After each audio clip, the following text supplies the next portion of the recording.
Hello, hello, hello. Welcome to Stock Trades. All right, guys. So sorry for the delay here. I've been working on providing you guys some data in this video. So this video is going to be really informative. It's going to be a long one, but I'm going to try to see if I can just condense it really quickly. Sorry, it's late at night, but this is one of those videos that, it's going to be a good one. All right. So first things first, how you doing, Patrick? Hello, hello, hello. Japan leading Asia stock market crash. You are absolutely correct. So in this video, we're going to be talking about just everything, right? It's everything. So we're going to go ahead and talk about the stock market crash is happening globally. We're going to talk about why that's happening, such as the carryover trades. We're going to talk about the Bank of Japan increasing interest rates and how that's affecting the market.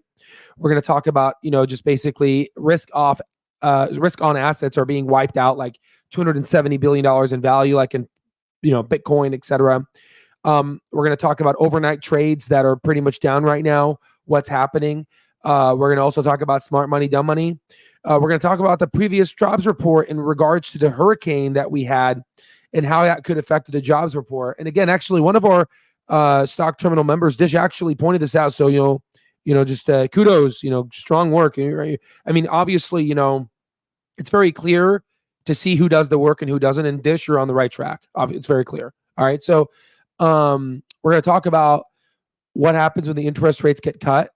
Clover Health's earnings report.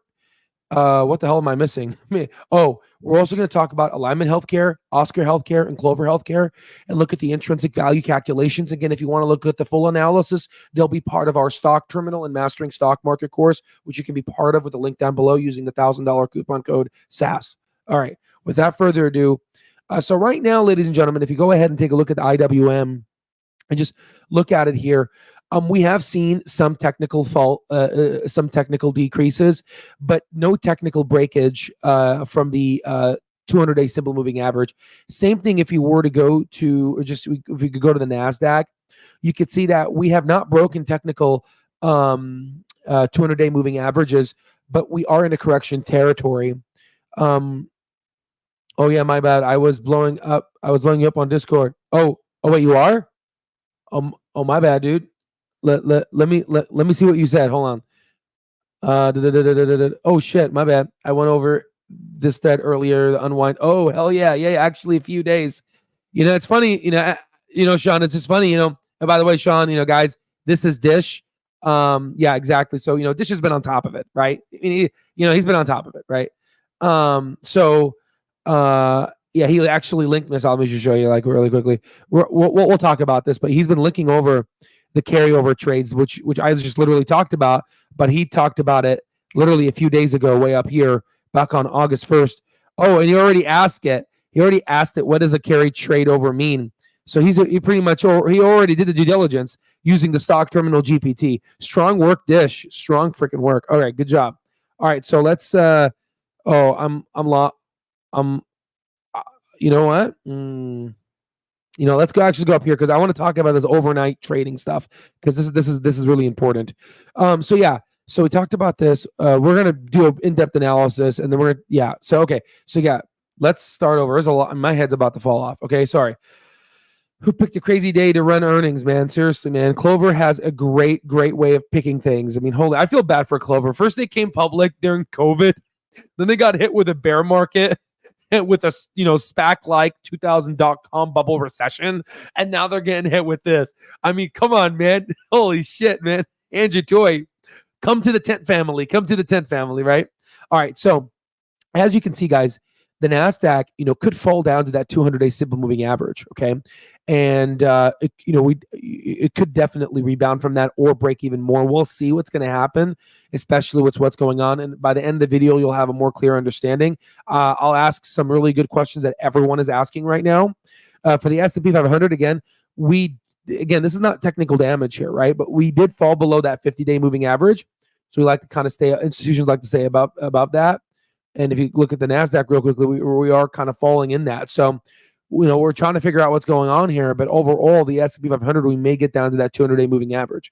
Okay. Now, going back to Clove here, we're still in the safe zone here. So I would say, given that the market is like going crazy right now, I would say I wouldn't be surprised if we hit $1.32 on the 50-day moving average. 200-day, I doubt that we're going to go back down there. But, I'm just going to have to whip out more gunpowder, right? But again, I was anticipating that we may, and it does seem like the RSI is recalibrating on the day. So we'll see kind of what happens there.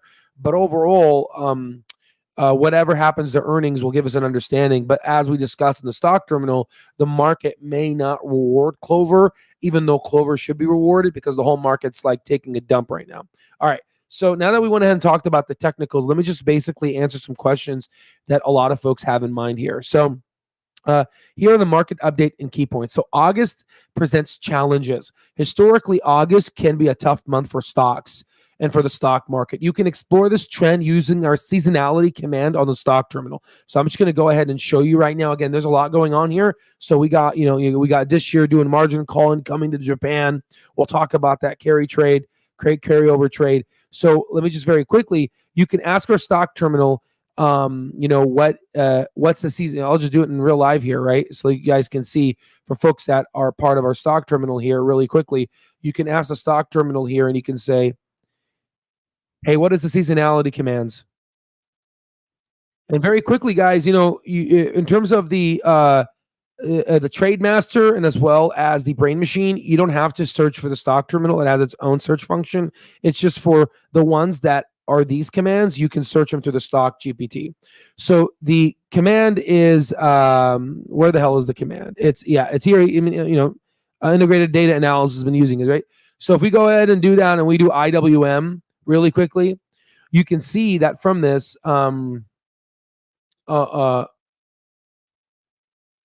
so you could basically see right now that if you look at the seasonality, and this basically takes in, it's calculated based on data going back the last 20 years. So again, we got 20 years worth of data. We need our weapons and our shields and our armor to protect ourselves from the bullshit of Wall Street, right? And you can see right now, August actually drops down, which is why I've been telling you July really is good for the market. And then we could do more deeper analysis. But overall, August is pretty weak. And then September is one of the worsts, right? Now, again, you can go, and more specifically, you go ahead and look at the NASDAQ really quickly and look at the overall seasonality.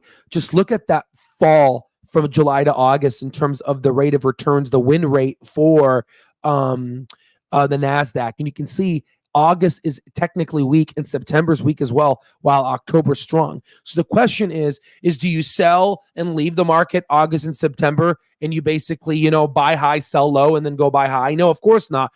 This presents opportunity, and our stock trades is hungry as fuck, okay? So we're going to go ahead and take advantage of this, and we're going to eat. I guess maybe, Patrick, you're right. What is that thing you related me to?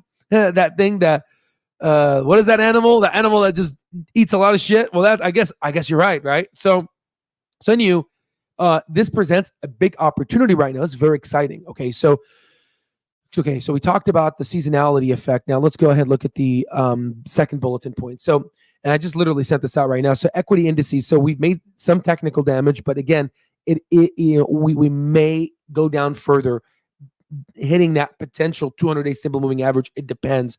Overall, right now, if we were to update ourselves, the futures right now are in trading, and we are basically down 3% on the NASDAQ, 2.6% on the Russell, back to 2,000, coming from like 2,200 or something like that.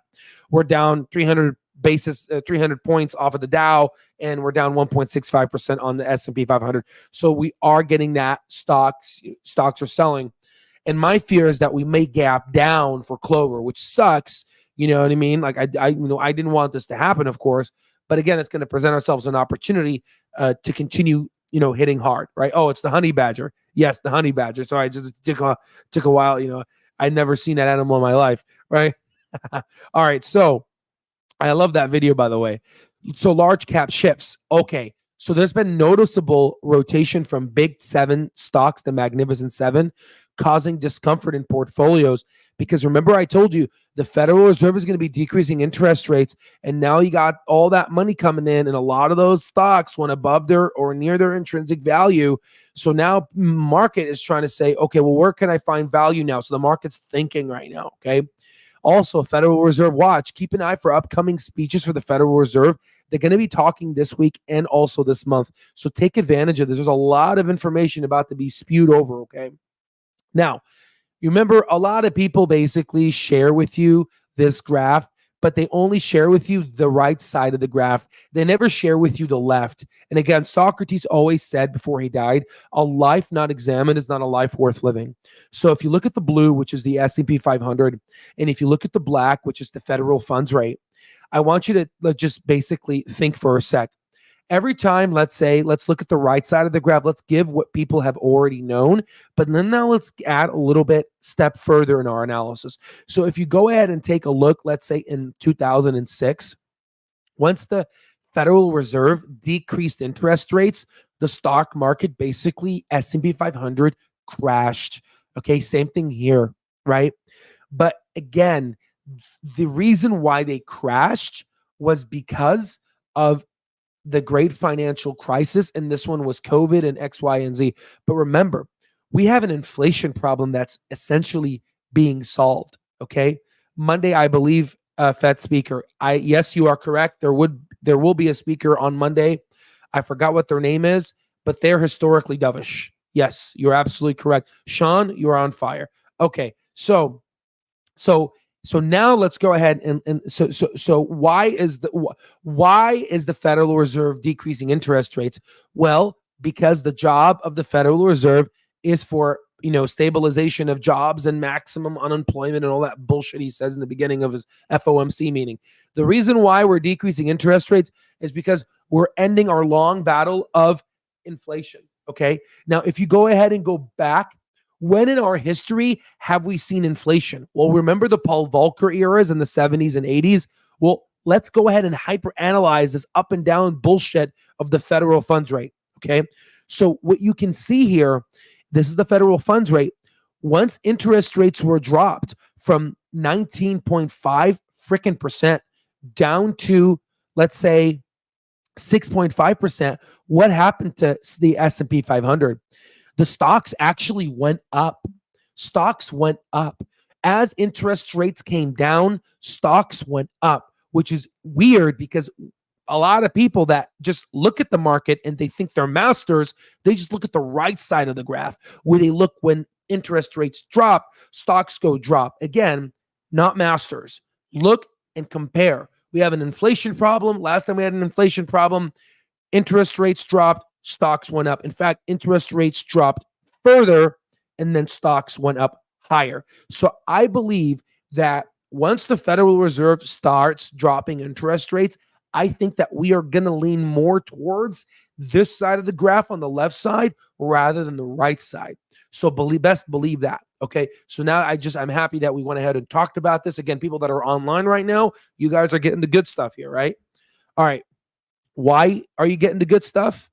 Let's go ahead and let's basically focus in and go ahead and look at smart money, dumb money. Speaking of dumb money, we got Isaac that just joined us right now, right?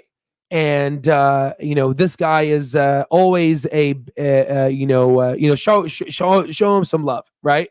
So as you can see right now, we got now dumb money selling and smart money buying, right? Isaac is dumb money, right? Because he likes to sell, because majority of Berkshire Hathaway stock is composed of Apple, and Berkshire has sold a lot of his Apple position most recently on the weekend. So I'm happy I got out, right? I do believe stocks are going to go down in the near term, but you can see as dumb money sells, just like Isaac, smart money is actually buying. So you can see dumb money, and you can look back when it fell here. Smart money went up. Dumb money goes down. So dumb money likes to buy high, like Isaac, and smart money likes to essentially buy when it's low. So you can see right now, smart money is coming in while dumb money is leaving, which is good because retail investors are dumb money. So now let's go ahead and let's talk more about dumb money. So right now, Dish trades. We don't call ourselves just trades here. Sean, who's on live with us right now, he posted this and he said that, you know what? Robinhood's 24-hour trading is a bloodbath. Okay. Nvidia shares are down 8%. Apple shares are down 7%. Tesla shares are down 5%. Remember, ladies and gentlemen, This is Robinhood's 24-hour trading. I do not believe Robinhood 24 hours is indicative of the stock market. This is just Robinhooders trading amongst each other. And you can see this is dumb money at its best, right? You can see, I just showed you, dumb money selling. And you can see right now, a lot of dumb money here is selling, okay? So in the market, in the news that you see is for dumb money. Smart money doesn't read this. I come here to look at what dumb money is seeing, okay? And dumb money is selling and smart money is buying. Again, people that have access to your portfolios, they sell this data to us. We get access to this data. And then we also, people that have over $100 million, they have to report to the SEC what they buy. And we got access to that data. And that data comes together to formulate this type of graph, okay? And that gives us an edge over someone who's just in Robinhood with no understanding of what stock market's all about. Okay, so we talked about Yahoo. We talked about this. Now let's go ahead and just very quickly. Oh yeah, jobs report. So the jobs report came back really, weak on Friday. But you have to ask yourself, how much of this is the hurricane right now affecting the jobs? Remember, so let's go ahead and focus on that. Okay, so. Do you think that this market maneuver right now downwards is an overreaction, or is it a future culmination of something worse? I think it's an overreaction, and we're going to see that because IWM, small caps, and all of these small cap sectors, they're about to win in the next 6 months. And like I told you, you want to buy and signs of weakness, right? And we are about to get these signs of weakness, because if you go ahead and take a look at our stock terminal here and our seasonality effect, you can see that August and September are weak as hell.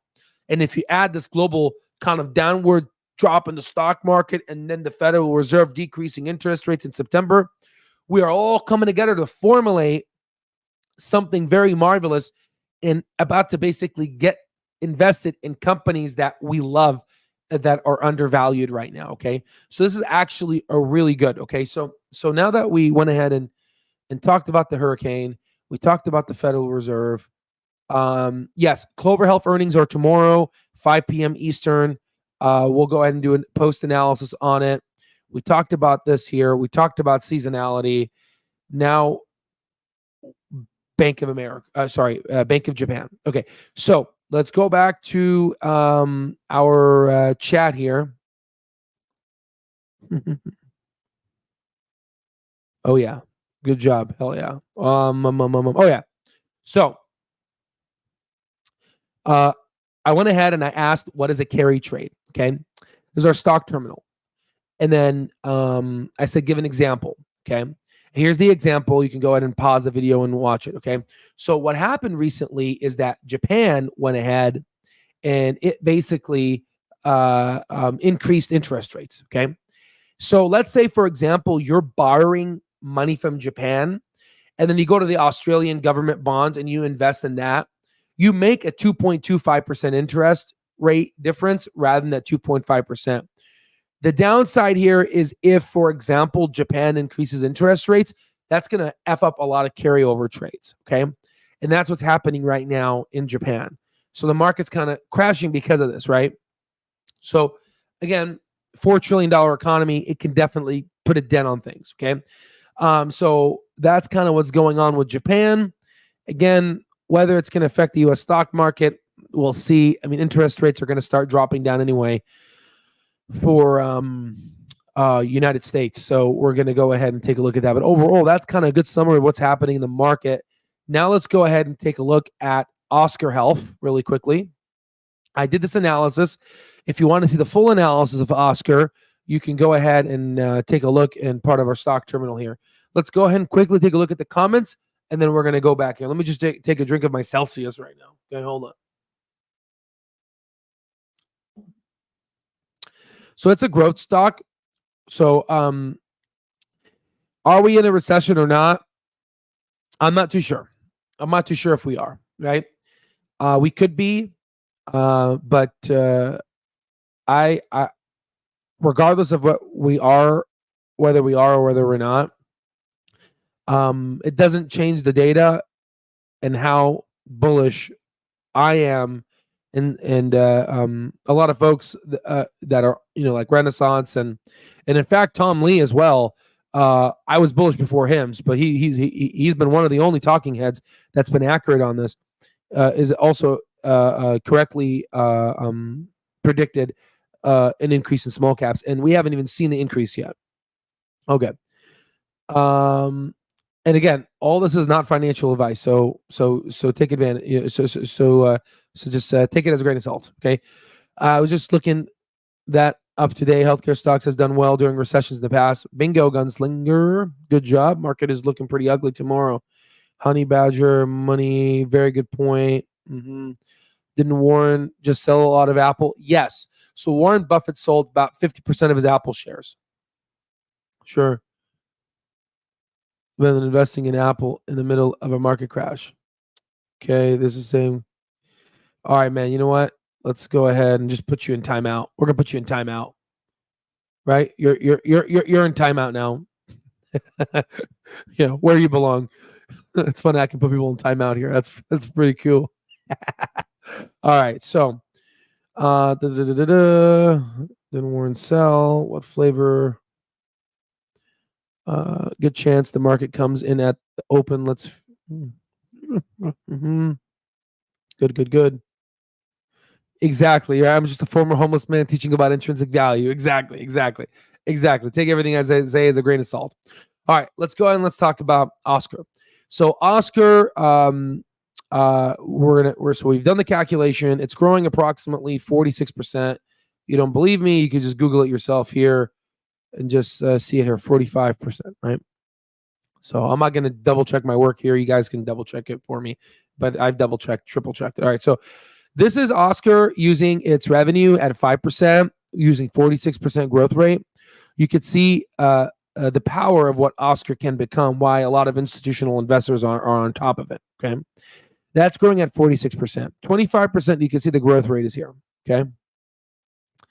Now, if you go ahead and take a look at Alignment Healthcare, here's the financials for Alignment Healthcare. We went and did the analysis. Again, it's growing around 47%. Alignment Healthcare could be approximately this much in value.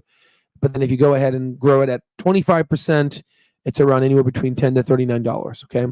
Now, if we were to do the same analysis for Clover, but this time use it and split it and use a 12.5% of revenue to estimate the future free cash flow, grow it at 40%, you could see it's around $59, right? This is 12%. Assuming it's 12% of revenue, meaning that we incorporate some of the SaaS-like business, okay? This is now taking half of it, which is 25%, at a 12% revenue rate, including SaaS, let's say. That's around $21, okay? Now, this is using just a 5% revenue, treating it as an insurance company with a 40% growth rate. We're looking at $24. Same thing here. We're looking at now 25% growth rate with 5% estimation of free cash flow, which is $8.83. If you want the full analysis, you can basically find it down in our stock terminal. So long story short, this can either be anywhere between, if it's a SaaS-like business with a high growth rate, anywhere between $21 to $59. If the SaaS is a flop, but they're good on the Medicare Advantage, it's going to be anywhere between an $8 to $24 stock. Now, assuming that we're going to go anywhere between $5 to $9, a lot of our people in our stock terminal are in total collection. We're going to make millions of dollars, right? Given that where we bought the stock at, right? And again, if you want the full analysis, you can join our group to look at the full range of analysis. Okay. But overall, that's what I have for you guys in the market, and it's looking pretty sexy right now.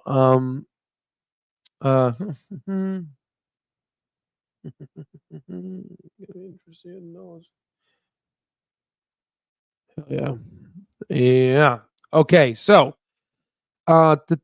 teaching me grapple coach. Yeah, I recommend going in the beginning. There's a lot of good stuff in the video with the debt, with the high Fed no longer has a runway to slow inflation. Well, I think inflation is slowed. right? If you look at the data and analyze the data, inflation was dead 6 months ago. It's just was auto insurance and housing, and that's pretty much gone down. Okay. Yeah, Patrick is hysterical. Yeah, he really is funny. Powell's on vacation. That's absolutely. You know, it was also hysterical. Fergie too. Powell has a heck of a job. Probably can't go to sleep right now, knowing what's going on right now. There's no way dumb money is out selling smart money right now. Dumb money can't move markets this way. So you know, you have to, so you also have to look at market manipulation as well. Again, if you look back at Jim Cramer's video back in early 2000s, you can see that he said that it only takes a few $1 million to basically make the market look like it's crashing. So imagine adding, let's say, more than $1 million. So again, you know, I go back to smart money and dumb money and go back to kind of the overall grand scheme of things. Be fearful when others are greedy and be greedy when others are fearful. Most recently, right now, in Apple, I respect Warren Buffett's decision to sell. You know, this thing is, you know, Apple has increased.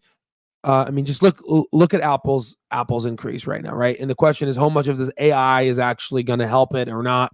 It's $3.43 trillion. It's about to be $4 trillion. I mean, Apple soon, in the next maybe 10 years, it's about to be the full GDP of Japan, right? Which is insane, right? When markets drop, just look at the companies you've invested in. I still think Clover is a sleeping giant. Exactly, right? And another thing is Alignment Healthcare is growing fast. Oscar's growing fast, but they're burning cash. I think the only smart one has been Clover to dial back down growth just to basically figure out what's been going on in the market. In terms of Iran and Israel, right now, Russia's been sending a lot of missiles and support to Iran, and Iran could attack in the next 12 hours to 24 hours or next week. For some reason, they like to attack in Mondays, and I think that has to do with the stock market. So I think that's kind of what's going on right now. And yeah, so this is in response to the retaliation of the Hamas leader in Iran. And it's a whole regional thing that could drag the United States into war, and I hope that doesn't happen because I'm tired of goddamn war. Did any of you hear about this? Oh, absolutely. I've been following it. I haven't updated us on it. It's been I think we talked a little bit about it on the stock terminal, but I'm not too sure. But yeah. Oh yeah, Asian markets tanking right now. What are the odds we go into a full crash this week? What is your recession investment strategy? So yeah, so ladies and gentlemen, I'm going to remove this because this is part of our mastering stock market course. It's part of our proprietary information. So if you got, for the individuals that are part of the mastering stock market course, within our lectures, if you go to downloadable files, and look at what is it? Risk indicator to owning stocks. There's a data indicator that you can use, and this data indicator, let me show you here. I'm trying to open it up. This will tell you when it's the most favorable time to invest in stocks. Just so folks that are in our mastering can see. Let me see here. Present. Oh, hello. This is how it looks like. Okay. Let me just go ahead and kind of give you a little snippet of it. This gives you a risk indicator for owning stocks, and it basically tells you exactly what Warren Buffett looks for, right? We are basically getting close to an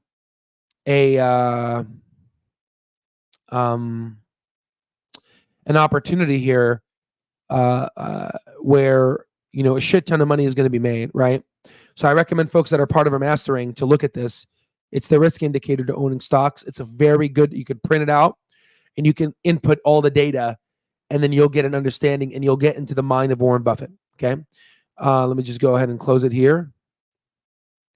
And again, this is part of our this is part of our mastering stock market course. Let me go ahead and share the screen here. Okay. And again, it's part of the risk indicator for owning stocks. Okay. Again, for people that are interested, there's a $1,000 coupon code that'll be expiring soon. Take advantage. Okay, so what else is there to talk about? I think we pretty much talked about everything right now, right?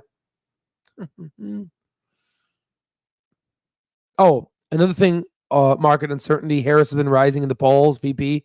Markets doesn't like uncertainty. Trump, Harris, Trump, Harris, Trump, Harris. So we're like market's kind of undecided there. And then all the other things we talked about, right? So, yeah, that's it. So I guess that's all I have for you guys. Love you all, and I will see you on the next one.